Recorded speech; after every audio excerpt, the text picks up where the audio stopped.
நாம் மையப்படுவதாக இந்த மூன்றாவது வசனத்தை தியானிக்கும்படிக்காக நாளிலும் இந்த வசனத்தை நானே தியானிக்கிறதா இருக்கிறேன்.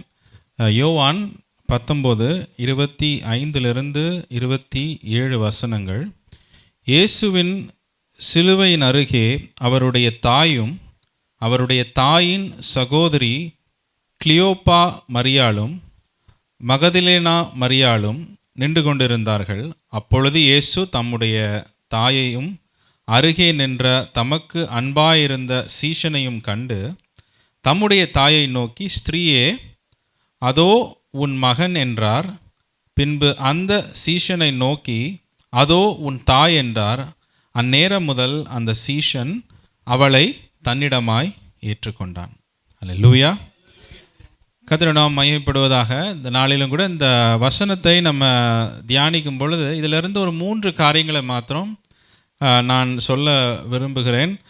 முதலாவதாய் பார்க்கும் பொழுது ஆண்டவராகிய இயேசு கிறிஸ்துனுடைய ரெஸ்பான்சிபிலிட்டி டுவர்ட்ஸ் பேரண்ட்ஸ். அல்லேலூயா. இது ஒரு முக்கியமான, ஆண்டவர் நமக்கு ஆவிக்குரிய காரியங்களை நம்ம அந்த கடைசி வார்த்தைகளில் ஆவிக்குரிய காரியங்களை நமக்கு வெளிப்படுத்துகிறாரு, அன்பை வெளிப்படுத்துகிறாரு, ஜெபத்தை வெளிப்படுத்துகிறாரு, அநேக காரியங்களை அந்த 7 வசனங்களின் மூலியமாக ஆண்டவர் வெளிப்படுத்துகிறார். இங்கே ஆண்டவர் தன்னுடைய உலக பிரகாரமான ஒரு கடமையை அவர் வெளிப்படுத்துகிறதா நான் பார்க்கிறேன். அல்லேலூயா. அதுதான் அந்த வசனத்தில் பார்க்கும் பொழுது இதோ உன் தாய் என்று சொல்லி அவர் சொல்லுகிறார். ஸோ முதலாவது பார்க்கும் பொழுது Jesus Christ new his responsibilities towards his parents. அதுதான் முக்கியமான ஒரு காரியம். இது ஏன் அது ரொம்ப முக்கியமான, அந்த தருணத்தில் அதை சொல்லும் பொழுது அதனால் ஒரு எக்ஸ்ட்ரா அது இம்பார்ட்டன்ஸ் அந்த இடத்துல வருது.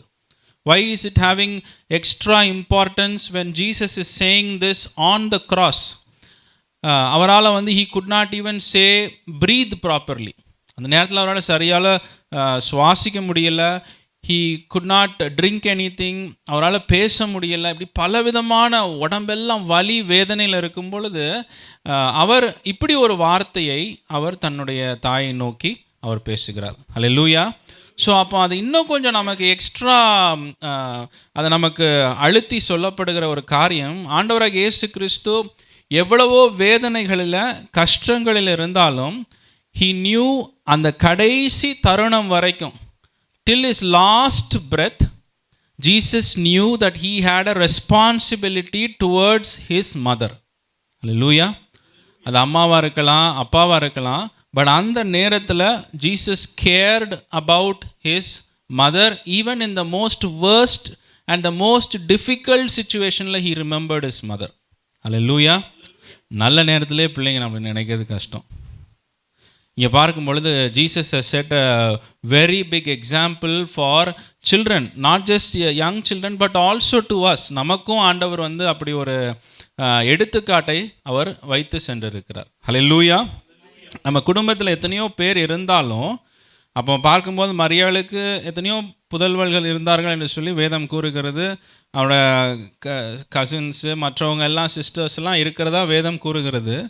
ஆனாலும் ஆஸ் அ சன், அவர் ஒரு மகனாய் அவர் ஆண்டவராகிய இயேசு கிறிஸ்து தன்னுடைய அம்மாவை ஒரு கனம் பண்ண வேண்டியதாய், ஒரு கவனிக்க வேண்டியதாய் காணப்படுகிறது என்று சொல்லி பார்க்குறோம். அல்லேலூயா. ஸோ உடனே எடுத்துக்கொள்ளக்கூடாது, அது ஒரு மகனுடைய ரெஸ்பான்சிபிலிட்டி. அப்போ ஒரு பொண்ணுக்கு அந்த வேலை இல்லை அப்படி நம்ம உடனே நம்ம நினைத்து விடக்கூடாது. Every child has a responsibility towards their parents. Alleluia. அவள் நன்மை செய்திருந்தாலும் தீமை செய்திருந்தாலும், நம்ம எதிர்பார்த்த விதமாய் அவர்கள் இல்லாமல் இருந்தாலும், ஆண்டவராக இயேசு கிறிஸ்து கடைசி மூச்சு வரைக்கும் அவங்க அம்மாவை கனம் பண்ணினவராய், கவனித்தவராய் காணப்படுகிறார். அல்லேலூயா.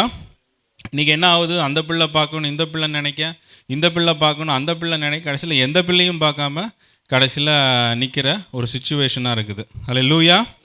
ஸோ அப்படியான சூழ்நிலை இது ஒரு எக்ஸாம்பிள் நமக்கு. we have to think. நம்ம கொஞ்சம் கஷ்டப்பட்டாலே நம்ம மறந்துடுவோம், இல்லை மேபி கவனிக்க முடியாமல் போயிடும். ஆனால் இயேசு even in the worst situation, unable to speak a small word, could not eat, could not drink, but even in that most difficult situation, இயேசு தன்னுடைய தாயை கவனிக்கிறவராய் காணப்பட்டார். ஹல்லேலூயா. ஸோ அது மாத்திரம் இல்லாமல் நம்ம சொந்த இதை பார்க்கறது மாத்திரம் இல்லாமல் அவர் நம்ம யோசிக்கணும், நம்மளுக்கு நம்ம இங்கே இருக்கிற இடங்களில் நமக்கு தாயாகவோ தகப்பனாகவோ இருக்கிறவர்களையும் நாம் கவனிக்கிறவர்களாய் காணப்பட வேண்டும். ஹல்லேலூயா. ஸோ அது ஒரு முக்கியமான ஒரு காரியம், அதை மறந்துடக்கூடாது. நம்ம இயேசு நமக்கு ஒரு முன்மாதிரியை வைத்து சென்றிருக்கிறார். அதே நேரத்தில் பார்க்கும் பொழுது ஆண்டவராக இயேசு கிறிஸ்து லூக்கா 18 நம்ம வாசிக்கும் பொழுது, லூக்கா 18 19 21 வசனங்களை வாசிக்கும் பொழுது, என்னதான் அவர் தாயை கவனிக்கிறவராய் காணப்பட்டால், even though he curd for his mother, curd for his father, we read in this verse, Luke 8:19-21 வாசிக்கும் பொழுது, அப்பொழுது அவருடைய தாயாரும் சகோதரரும் அவரிடத்தில் வந்தார்கள்.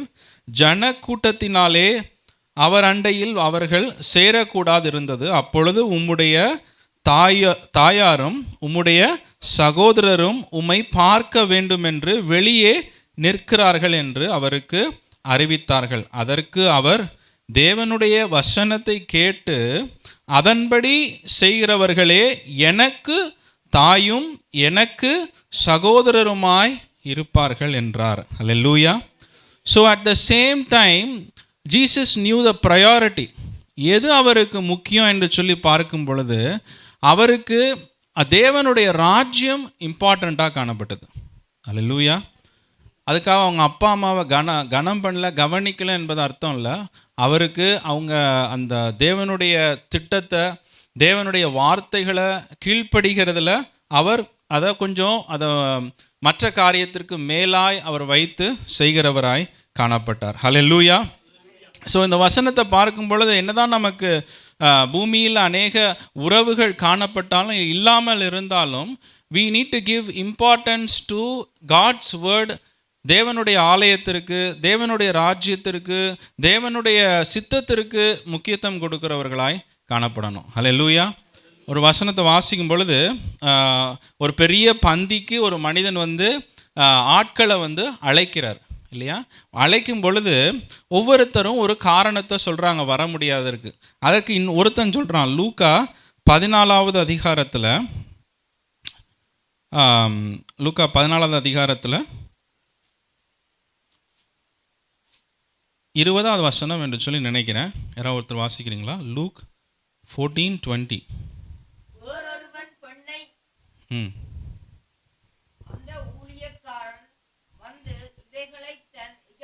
லூக்கா 14:20.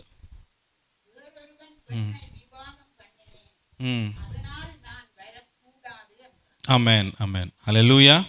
எல்லாரும் ஒரு காரணம் சொன்னாங்க. ஒருத்தர் என்ன சொன்னால், நான் புது வேலைக்கு போயிருக்கிறேன், அதனால் வேலை நான் பார்க்கணும், பிஸியாக இருக்கிறேன் அப்படின்னு சொல்லிட்டு ஒருத்தன் வராமல் இருந்துட்டான். ஒருத்தன் நான் புதுசாக எருமாடெலாம் வாங்கியிருக்கிறேன், எருமாடை ஓட்டி பார்க்கணும் அப்படின்னு சொல்லிட்டு அவன் போயிட்டான். அப்புறம் இவன் ஒரு நூதனமான காரணம் சொல்கிறான். என்ன சொல்கிறான் இவன்? தேவனுடைய பந்திக்கு, அந்த பந்திக்கு ஏன் வர முடியலையா? அவன் புதுசாக கல்யாணம் பண்ணியிருந்ததுனால அவனால் வர முடியல. நீங்கள் நிறையா புதுசாக கல்யாணம் பண்ணவங்களை வர வைக்கிறது ஒரு கஷ்டமான வேலையாக இருக்குது. பார்க்கும் பொழுது பாருங்கள், அப்போ அந்த உறவுகளுக்கு முக்கியத்துவம் கொடுத்து அவன் என்ன பண்ணுறான், அந்த பந்தியை அசட்டை பண்ணுகிறவர்களாய் காணப்படுகிறார்கள். ஹல்லேலூயா. அது ஒரு மிஸ்டேக் அடிக்கடி நடக்கிற ஒரு காரியமாக இருக்குது. ஸோ ஒருத்தரை அன்பு கூறுகிறோம் என்பது அது ஒரு எக்ஸ்கியூஸாக மாறிடக்கூடாது.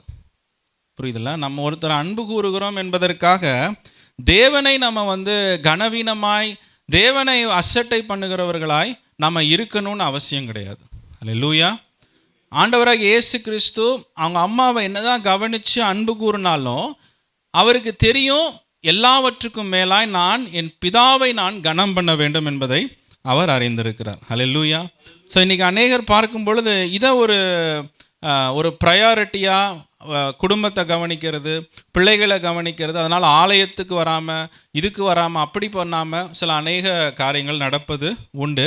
ஆனால் நம்ம இயேசுவினிடத்துலேருந்து நம்ம கற்றுக்கொள்ளுகிறோம், பிதாவின் சித்தத்தை நிறைவேற்றி கொண்டிருக்கிற வேளையில் அவர் தன்னுடைய உலக காரியங்களையும் கடமைகளையும் அவர் தொடர்ந்து செய்கிறவராய் காணப்படுகிறார். அல்லேலூயா. அதை மிஸ் பண்ணி இதை மிஸ் பண்ணுறதில்ல, இல்லை இதை செய்து அதை மிஸ் பண்ண, நம்ம ஏதாச்சும் ஒன்று தான் நம்ம செய்து நம்ம பழகி இருக்கிறோம். ஆனால் இயேசு இரண்டையும் நிறைவேற்றுகிறவராய் காணப்பட்டார். அல்லேலூயா. ஆனால் முதல்ல தேவனுடைய சித்தம் அவருடைய வாழ்க்கையில் நிறைவேறுகிறதாய் காணப்படுகிறது. அல்லேலூயா. அதே போல் இன்னொரு மனிதன் கூட மத்தேயு 8:21-22 வாசிங்க யாராவது ஒருத்தர். மத்தேயு 8:21-22.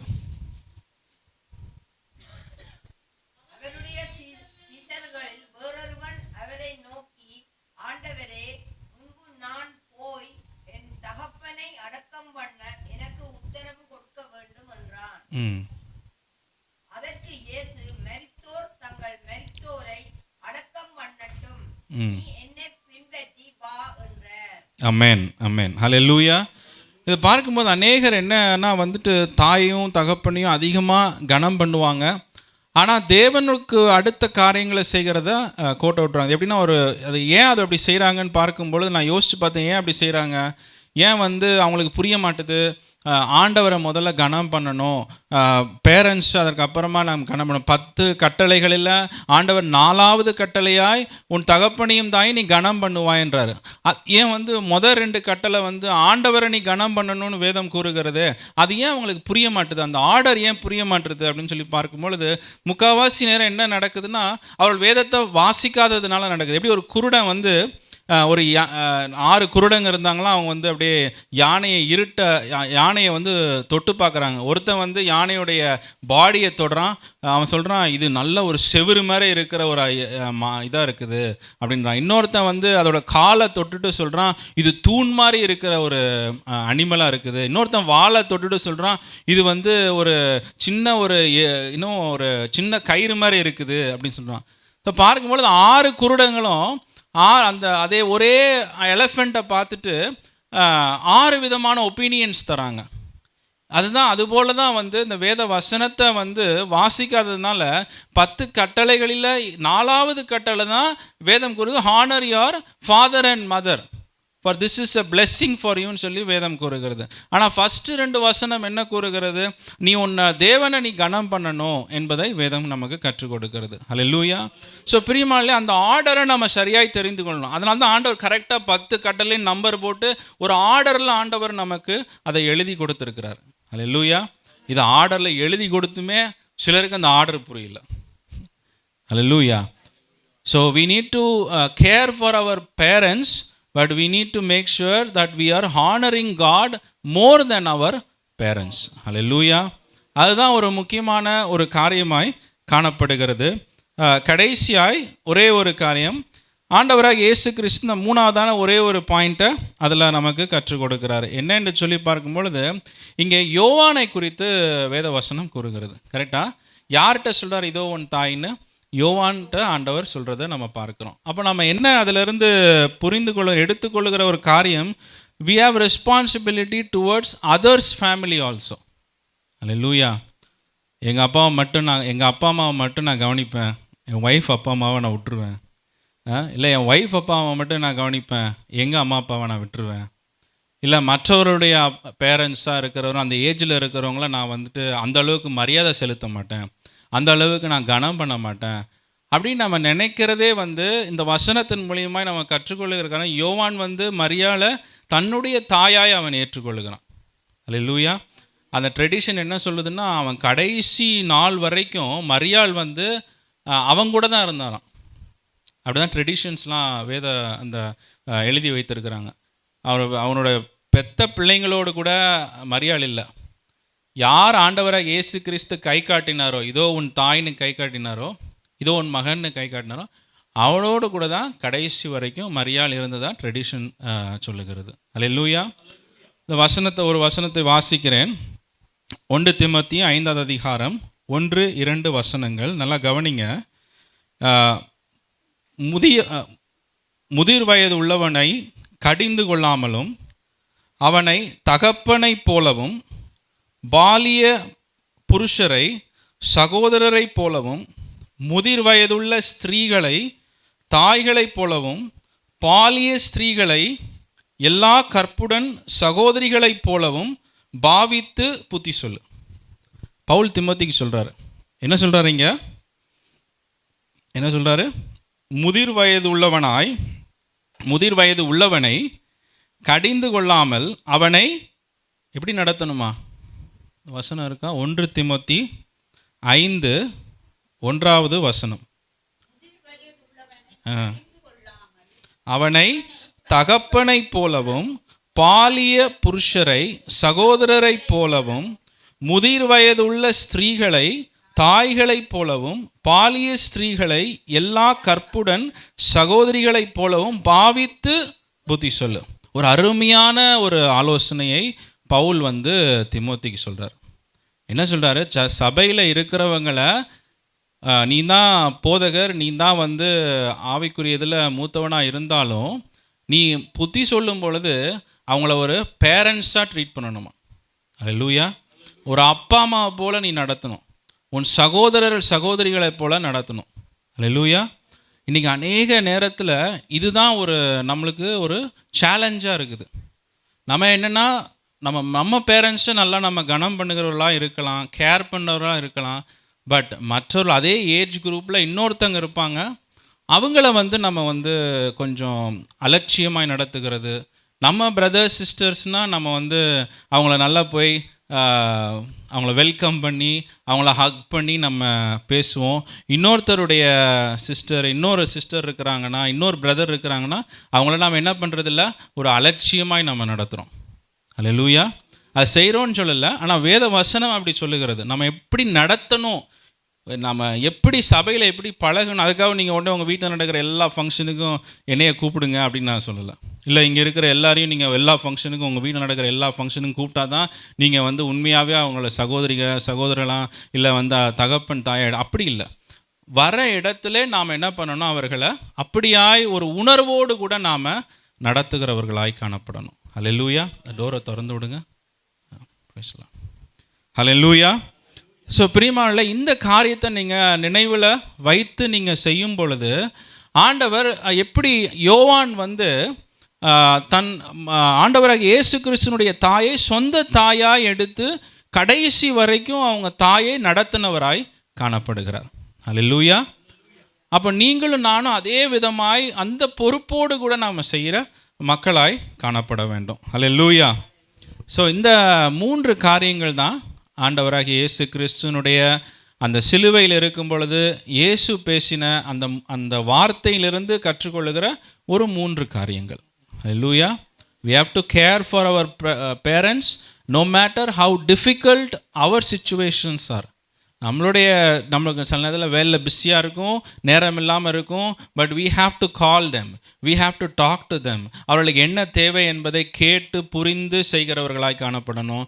சேம் டைம் ஆண்டவர் சிலுவையிலிருந்து அந்த வார்த்தையை பேசுகிறார். ஏன் பேசுகிறார்? அந்த சிலுவையில் தேவனுடைய சித்தத்திற்கு அவர் முக்கியத்துவம் கொடுத்து அதை நிறைவேற்றி கொண்டிருக்கிற வேளையில் he was also talking to his mother. Alleluia. அப்போ தேவ சித்தத்திற்கு முக்கியத்துவம் கொடுக்கிறவர்களாக இருக்கணும். அட் த சேம் டைம் இன்னொருத்தரை நம்முடைய சகோதரிகளாகவோ தாயாகவோ தகப்பனாகவோ பாவித்து உணர்ந்து நம்ம செய்கிறவர்களாய் காணப்படணும். அல்லேலூயா.